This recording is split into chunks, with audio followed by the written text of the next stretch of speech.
السلام عليكم، معكم محمد مالو من قناة ميكانولوجي. النهارده نبدأ درس جديد معانا من كورس الباوربوينت. تابع معايا.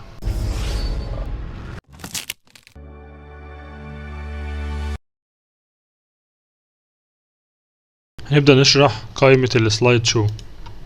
لو ضغطنا على أول حاجة from beginning دي بتخليك تبدأ السلايد من أول خالص، اللي هو يبدأ العرض من أول خالص.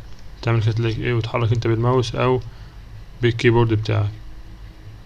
دي لو انت عايز تبدأ من الأول خالص. طب هنخرج نعمل escape from current slide، يعني من السلايد انت واقف عندها دلوقتي. بس انا واقف هنا وابدأ اعمل العرض، هعمل from تلاقي تبدأ من عند السلايد اللي احنا كنا واقفين عندها. هنعمل ايه escape عشان نخرج.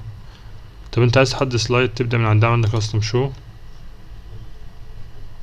فانت عايز تضيف مثلا هنضيف من عند سلايد رقم 4 اللي هي السلايد في الأول. نبدأ من عند رقم 3، يبقى احنا هنعمل عرض 3 و4، ونعمل مثلا نعمل 5 ونعمل add. تمام، ونعمل اوكي. عملنا بقى شو هيبدأ من عند الرقم اللي احنا حددناه، عندك دي وعندك دي. بس كده هتلاقي معادش في حاجة. ليه؟ لأن احنا حددين اللي هما التلاتة دول. لو انت جيت عند custom slide تاني custom show قالك دي اللي موجودة عندك اللي هي custom show. لو احنا ضغطنا هنا عندنا اكس هنا وضغطنا هنا ممكن تضغط على طول فيعملك العرض بتاعك على طول، لكن ممكن تدخل تعمل عليها edit أو تعمل عليها remove أو تعمل عليها copy أو كده. هنعمل لها ايه remove. هنشوف بقى الجزء بتاع السيت اب سلايد شو. انت مثلا هنا مكتوب لك ده الجزء بتاع البرزنتيشن اللي هي فول سكرين اللي هو العرض العادي. طب احنا لو خليناها ويندو، تعالى اما نجرب كده. نعمل اوكي، نعمل فروم. شايف الجزء ده ما كانش موجود في الاول، كانت ايه فول سكرين. دلوقتي خلاص تقدر تعمل ايه، نعمل اسكيب. خلاص هنرجع تاني،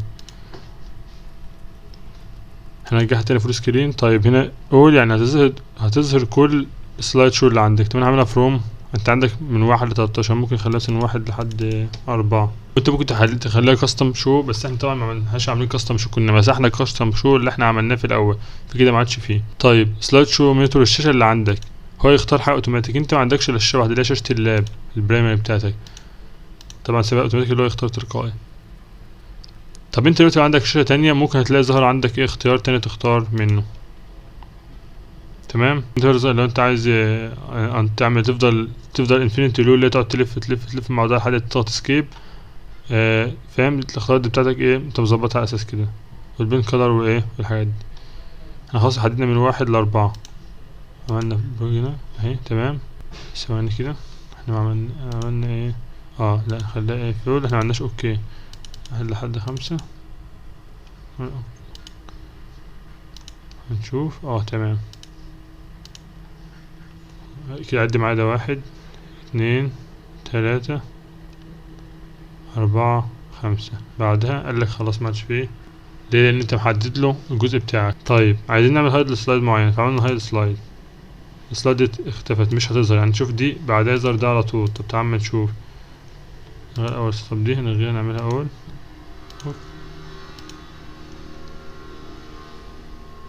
شوف دي هيظهر بعدها ده على طول. ليه؟ عشان احنا عملنا هايد دي، حتى معمول عليها علامة الخط ده مشطوب على الرقم 4 دي. انت عملت الهايد. طب نرجع نضغط عليها تاني رجعت معاك تاني. الجزء بقى بتاع التايمنج ده، انت مثلا عايز تجهز نفسك للعرض وعايز تعرف كل سلايد هياخد قد ايه منك شرح عشان تحدد التوتال بتاع الوقت بتاعك.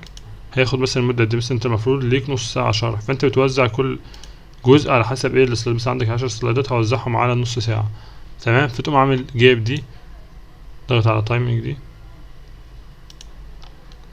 هتلاقي بيبدأ يحسب فوق معاك كل سلايد بتاخد قد ايه. مثلا السلايد دي اخدت 3 ثواني مثلا، ونبقى قلبين بعد كده هيبدأ يعد بقى ايه من جيل من بعدها هيكمل ده 2 أو 3 ثواني، وده ايه 10 ثواني لحد تقوم انت مخلص العرض بتاعك. ومالك انت اخدت 12 ثانية كل الوقت بتاعك. تمام، ده الجزء ده مهم في حته ايه اللي انت تنظم توزيع الكلام على قد السلايد بتاعك وتوزيع الوقت الوقت الكلي. وده الكود ده انت عايز تسجل الشرح بتاعك.